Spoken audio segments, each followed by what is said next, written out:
Hello, welcome to Brainy Bugs. The next topic is Simon commission.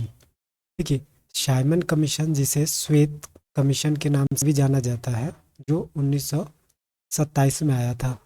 थोड़ा background देख लेते हैं इसके में। ठीक है, जब आपका मॉन्टेग्यू चेम्सफोर्ड सुधार जो आया था 1919 में, जिसे गवर्नमेंट ऑफ इंडिया एक्ट 1919 के नाम से भी जाना जाता था। ठीक है, 1919 गवर्नमेंट ऑफ इंडिया एक्ट 1919 के नाम से भी जाना जाता था। ठीक है, इसका काम क्या था कि 10 वर्षों के बाद समीक्षा आयोग का गठन करना, और ये आयोग का गठन करता था। उसके बाद जो भी कमियां यहाँ इनको दिखती थी भारत में, अपने हिसाब से उनका वो रिफॉर्म करते थे। ठीक है, जब ये 1919 में आया था, तो इससे 10 वर्षों के बाद 1929 में आना था। लेकिन क्या होता है कि ब्रिटेन में ब्रिटेन में क्या होता है कि चुनाव होने के कारण, ठीक है, तो ये जो कमीशन है वो पहले ही आ जाता है, 2 साल पहले ही। यानी क्या होता है कि ब्रिटेन में चुनाव के कारण 8 वर्षों के बाद ही 1927 में इस आयोग का गठन कर दिया गया था, जबकि एक्चुअल टाइम क्या था, 1929 था। लेकिन ये आयोग कब गठन किया गया, 1927 को, साइमन कमीशन। ठीक है, अब थोड़ा आयोग के बारे में देख लेते हैं। देखिए, जो गठन हुआ आपका 1927 में, अब क्यों हुआ, जो ब्रिटेन के प्रधानमंत्री थे, तत्कालीन प्रधानमंत्री स्टेनली वाल्डबिन, जो कंजर्वेटिव पार्टी से है। देखिए, ब्रिटेन में 2 तरह की पार्टी चलती है सिर्फ, एक तो कंजर्वेटिव पार्टी, दूसरा डेमोक्रेटिक पार्टी। ठीक है, तो वही जो कंजर्वेटिव पार्टी है उनका कौन थे, स्टेनली वाल्डबिन थे। 1927 में ये तत्कालीन प्रधानमंत्री हुए थे। तो जो आयोग गठन किया गया था उसके चेयरमैन थे जॉन साइमन, इन्हीं के नाम पे साइमन कमीशन नाम रखा गया। इसमें टोटल 7 मेंबर थे। ठीक है, और ये सातों ही ब्रिटेन के ही थे, मतलब इंग्लिश मेंबर ही थे। और ये किन के सिफारिश पे थे, इरविन ने सिफारिश किया था कि जो सातों मेंबर हो वो ब्रिटिश ही हो। ठीक है, और इसके प्रमुख जो सदस्य थे कमेटी के, वो कौन थे, क्लीमेंट एटली थे। देखिए, उसी वर्ष क्या होता है, 1927 में, ठीक है, दिसंबर में आईएनसी का अधिवेशन होता है, कांग्रेस का। मद्रास में अधिवेशन किया जाता है, जिसका चेयरमैन मतलब अध्यक्ष जो थे एम अंसारी जी थे। ठीक है, तो यहाँ पे क्या होता है कि एक निर्णय निकाला जाता है कि ये जो कमीशन है इसका विरोध पूरे देश में किया जाएगा।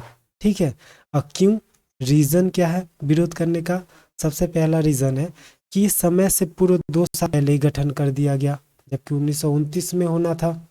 ठीक है, जिसकी वजह से इन लोगों की कोई मतलब तैयारी वगैरह नहीं थी। इसकी वजह से 2 साल पहले ही अचानक से आयोग का गठन कर दिया गया था, इसकी वजह से। दूसरा, समिति में कोई भारतीय मेंबर नहीं था। ठीक है, समिति में कोई भारतीय मेंबर नहीं था, जितने भी लोग थे वो सब थे आपके ब्रिटिशर थे, ब्रिटिशर ही थे। ठीक है, अब देखिए, भारतीयों का संविधान का निर्माण हो रहा है लेकिन उसमें भारतीय नहीं है, ये एक अपमानजनक स्थिति हो गई थी भारतीयों के लिए। देखिए, स्वराज हेतु आवश्यक योग्यता भी नहीं था। ठीक है, दूसरा, आगे देखते हैं इसमें।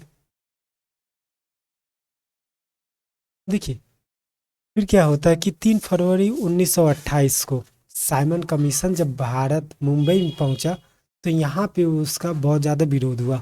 देखिए, अलग अलग जगह पे अलग अलग प्रोटेस्ट चलते गए, विरोध चलते गए। जैसे लखनऊ में, ठीक है, नेहरू जी और जीबी पंत जी प्रमुख थे, लीडर थे, और जो भी विरोध हो रहा था उसका। पंजाब में लाला लाजपत राय जी थे। यहाँ पे क्या होता है, जब लाला लाजपत राय थे, विरोध कर रहे थे पंजाब में, तो वहाँ पे सैंडर्स के द्वारा उनके भीड़ पे क्या होता है, लाठी चार्ज करवा दिया जाता है, जिसकी वजह से बाद में उनकी इंजर्ड होने के कारण उनकी मृत्यु हो जाती है। और यहाँ पे जो विरोध करने का तरीका था वो क्या था कि ब्लैक फ्लैग दिखाया जा रहा था और साइमन गो बैक के नारा लगाया जा रहा था। इस तरीके से विरोध शांतिपूर्वक किया जा रहा था। लेकिन यहाँ पे क्या होता है, पंजाब में लाठीचार्ज करवा दिया जाता, जिसकी वजह से बहुत ज़्यादा चोटिला होने की वजह से लाला लाजपत राय जी की मृत्यु हो जाती है बाद में।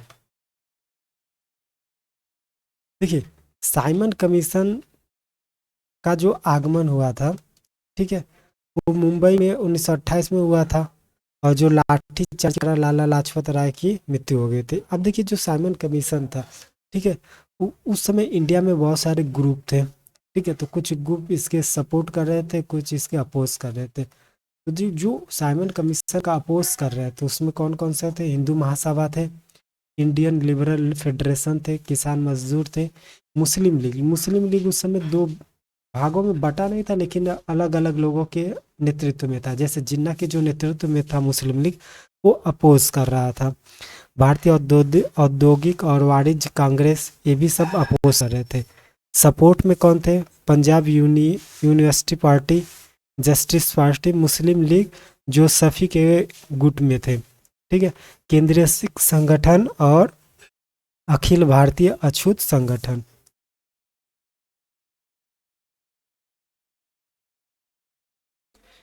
देखिए, साइमन कमीशन का जो आया था उसमें उन्होंने सिफारिश क्या किया, ठीक है, 1919 में जो भारत सरकार अधिनियम था, गवर्नमेंट ऑफ इंडिया एक्ट, उसमें बताया गया था कि जो प्रांतों में लागू की गई थी द्वैध शासन प्रणाली, उसे समाप्त कर दिया जाए, वहाँ पे एक उत्तरदायी शासन की स्थापना किया जाए, ठीक है। केंद्र में उत्तरदायी सरकार की स्थापना न किया जाए, ठीक है। इनका कहना था कि छोटे छोटे, मतलब इस तरीके से उत्तरदायी शासन किया जाए, लेकिन केंद्र में उसका अ, वर्चस्व न रहे, कोई शासन न रहे, ठीक है। उड़ीसा एवं सिंध को अलग प्रदेश का दर्जा देने तथा बर्मा को भारत से अलग अ, किए जाने का अनुशासन की गई, ठीक है। उसके बाद देखते हैं मताधिकार का विस्तार, वर्तमान सीमा 2.8 से बढ़ाकर 10 से 15% किया गया, ठीक है। देखिए, ये था क्या था नेक्स्ट, कि प्रत्येक 10 वर्षों के पश्चात पुनरीक्षण हेतु एक संवैधानिक आयोग की जो गठन किया जाता था उसे समाप्त कर दिया गया। जैसे 1919 में हुआ था, फिर 1929 में होना था, जबकि 1927 में हुआ, 8 ही साल बाद, फिर 10 साल बाद होना था। ये जो 10 साल का क्रम था, इसे क्या कर दिया गया, यहाँ पे ख़त्म करने की सिफारिश की गई, ठीक। नेक्स्ट, अल्पसंख्यक जातियों के हित हेतु प्रति गवर्नर जनरल पर विशेष ध्यान देने के लिए कहा गया। देखिए, जो 1935 में भारत सरकार अधिनियम का आधार जो था, उसमें साइमन कमीशन की सिफारिश को सर स्वामी अय्यर ने रद्दी की टोकरी में फेंकने लायक कहा था।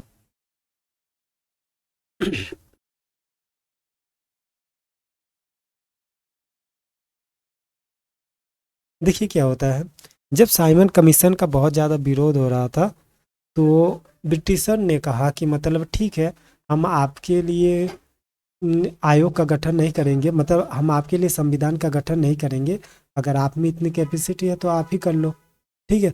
तो यहाँ पे क्या होता है कि सभी जो उस समय पार्टियां थी, छोटी छोटे से लेके बड़े इंडिया में, वो लोग ये चुनौती को स्वीकार कर लिया गया और एक कम रिपोर्ट बना के दिया गया, ठीक है, जिसे नेहरू रिपोर्ट कहा गया था, ठीक है। रीजन क्या था? साइमन कमीशन के बहिष्कार के निर्णय फलस्वरूप भारत के सचिव लॉर्ड वर्केनहेड ने भारतीय नेताओं को एक ऐसा संविधान बनाने हेतु चुनौती दिया जिसमें सभी राजनीतिक दलों की सहमति प्राप्त हो, ठीक है। तो इसमें क्या हुआ, एक समिति बनाया गया जिसे नेहरू समिति के नाम से जाना जाता है। फरवरी 1928 में डॉक्टर अंसारी की अध्यक्षता वाली एक सर्वदलीय बैठक बुलाने के बाद किया गया, ठीक है। इसके अध्यक्ष थे मोतीलाल नेहरू। अब प्रमुख सदस्य कौन कौन से थे इस कमेटी में? प्रमुख सदस्य जो कांग्रेस को रिप्रेजेंट कर रहे थे वो कौन थे? सुभाष चंद्र बोस, ठीक है। मुस्लिम लीग को रिप्रेजेंट कर रहे थे अली इमाम कुरैशी, ठीक है। उसके बाद एम एस अड़े और एम आर जयकर, ये हिंदू महासभा को रिप्रेजेंट कर रहे थे, लेकिन बाद में हिंदू महासभा ने यहाँ से अपना नाम वापस ले लिया था, ठीक है। सिखों को रिप्रेजेंट कर रहे थे मंगल सिंह। तेज बहादुर सिंह सप्रू के उत्तरवादी एक संगठन थी, उसे रिप्रेजेंट कर रहे थे। लेबर पार्टी को रिप्रेजेंट कर रहे थे एम एन जोशी। ठीक है। नॉन ब्राह्मण पार्टी को रिप्रेजेंट कर रहे थे जेपी प्रधान। ठीक। देखिए बाद में क्या होता है कि जब नेहरू रिपोर्ट बनाया गया था, उस समय क्या था कि मोहम्मद अली जिन्ना इससे नाखुश थे, जो बनाया गया था। उनका कहना था, तब ये बाद में क्या क्या अपोज करने लगे थे। इनका कहना था कि मुस्लिमों के हित के लिए यहाँ पे कोई अलग प्रावधान नहीं बना गया है। तो इन्होंने क्या हुआ था, मोहम्मद अली जिन्ना ने 14 इस तरीके से पॉइंट दिए थे जो मुस्लिम हित के लिए हो, उसे ही 14 सूत्री फार्मूला कहते हैं। देखिए नेहरू रिपोर्ट की बहुत सी बातें मुस्लिम लीगों के नेताओं मोहम्मद अली जिन्ना ने मुस्लिम हितों के विरुद्ध बताया, और मार्च 1929 में ईस्वी में रिपोर्ट दी, जिसमें 14 शर्तें थी, जिसे 14 सूत्री फार्मूला कहते हैं, या जिन्ना का 14 सूत्री फार्मूला भी कहते हैं। ठीक है। अब इस पे कुछ एमसीक्यू देख लेते हैं हम लोग।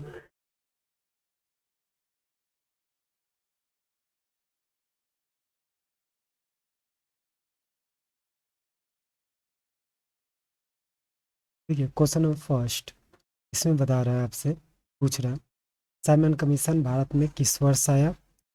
आपने 1928। ठीक है। देखिए 1927 में क्या होता है, देखिए क्या होता है कि 1919 में मॉन्टेग्यू चेम्सफोर्ड एक्ट, जो 10 वर्षों के समीक्षा के बाद आयोग का गठन किया जाना था। ठीक है। किंतु कंजर्वेटिव पार्टी की समीक्षा हेतु 2 वर्ष पूर्व ही 1927 में साइमन कमीशन को नियुक्त कर दिया गया।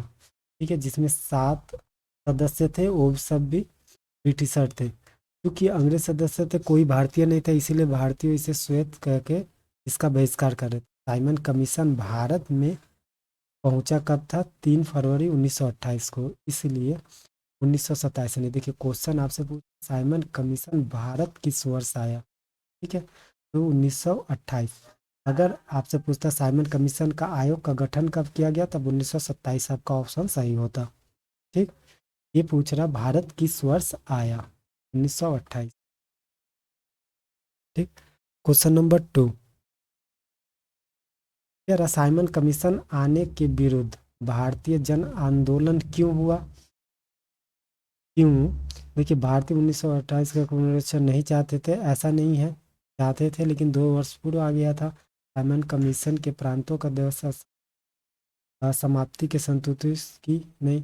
साइमन कमीशन में कोई भी भारतीय सदस्य नहीं था, इसीलिए क्या हुआ, इसका विरोध किया गया था। ठीक। क्वेश्चन नंबर 3, साइमन आयोग की नियुक्ति किया गया था। ठीक है। साइमन आयोग 1927 में नियुक्त किया गया था, भारत में 1928 3 फरवरी को आया था। ठीक है। क्वेश्चन देखिए नियुक्त किया गया था, और क्वेश्चन 1 जो था वो भारत कब आया था, ये था। क्वेश्चन नंबर 4, 1928 में साइमन कमीशन भारत में किस उद्देश्य से आया था। ठीक है। वो क्या था, प्रशासनिक सुधारों पर विचार करने के लिए। Option number A. Question number 5, कह रहा है भारतीयों ने साइमन कमीशन का बहिष्कार किया था क्योंकि इसमें कोई भारतीय सदस्य नहीं था। ऑप्शन नंबर सी।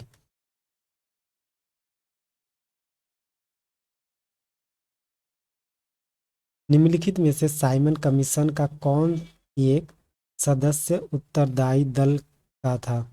ठीक है, उदारवादी दल का था। ठीक है। ए सिक्स का ए सर जॉन साइमन।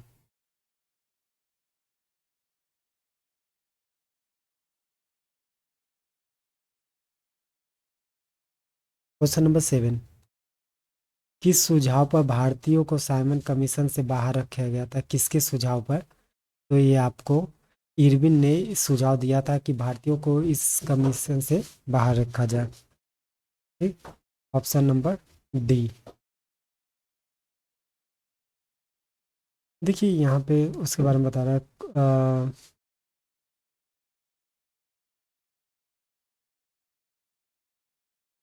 देखिए लॉर्ड इरविन के सुझाव पर भारतीयों को साइमन कमीशन से बाहर रखा गया, जबकि डॉक्टर बाबा साहब अम्बेडकर ने राइट किया था वॉल्यूम 17 पार्ट 1 पेज नंबर 36 में साइमन कमीशन को बाहर रखने का सुराग लॉर्ड डायरेक्ट हेड ने दिया था। उल्लेखनीय कि साइमन कमीशन ने सब भारत में पता और सदस्य न होने के कारण भारत में इसका विरोध किया गया। क्वेश्चन नंबर 8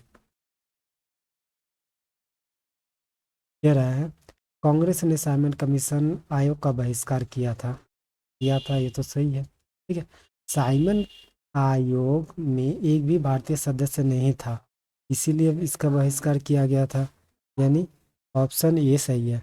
एसरेशन एंड रीजन दोनों सही है और इसका सही व्याख्या भी है, ऑप्शन ए।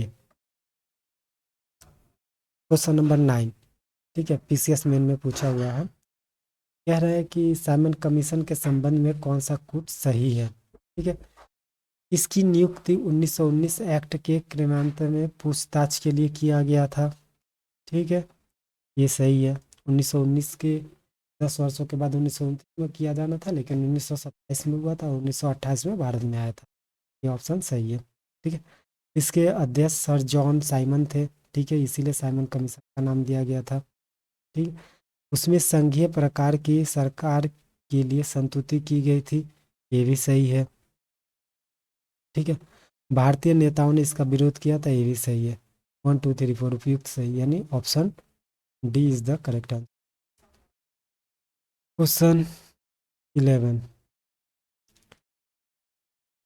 लाला लाजपत राय घायल हुए थे। ठीक है, तो ये कब घायल हुए थे। साइमन कमीशन का विरोध जब पंजाब में कर रहे थे, इन पे लाठीचार्ज हुआ था, डर्स किया गया, सैंडर्स ने लाठीचार्ज करवाया था, जिसकी वजह से लाला लाजपत कुछ दिनों बाद, ठीक है, साइमन कमीशन के विरोध में, यानी option A. Question number 12, Punjab Kesari की उपाधि किसे दिया गया था। पंजाब केसरी की उपाधि किसे दिया गया था, लाला लाजपत राय को। क्वेश्चन नंबर 13, क्वेश्चन 13, 1928 में, ठीक है, लाहौर में लाला लाजपत राय के नेतृत्व में साइमन का विरोध आयोजित किया गया था। 1928 में किया गया था, जब 1928 में साइमन कमीशन भारत में आया। साइमन कमीशन में एक भी भारतीय सदस्य शामिल नहीं था, इसीलिए विरोध का आयोजन किया गया था। दोनों सही है, यानी ऑप्शन ए दोनों सत्य और सही व्याख्या है। ठीक है, क्वेश्चन नंबर 14, नेहरू रिपोर्ट किसने तैयार किया था। नेहरू रिपोर्ट जो बनाया गया था वो एमएल मोतीलाल नेहरू ने इसे रिपोर्ट को तैयार किया था। क्वेश्चन नंबर 15, निम्नलिखित में से किसने सर्वप्रथम भारत में औपनिवेशिक स्वराज की मांग की थी। ठीक है, सर तेज बहादुर सप्रू एंड जयकर जी ने। ठीक है, क्वेश्चन नंबर 17,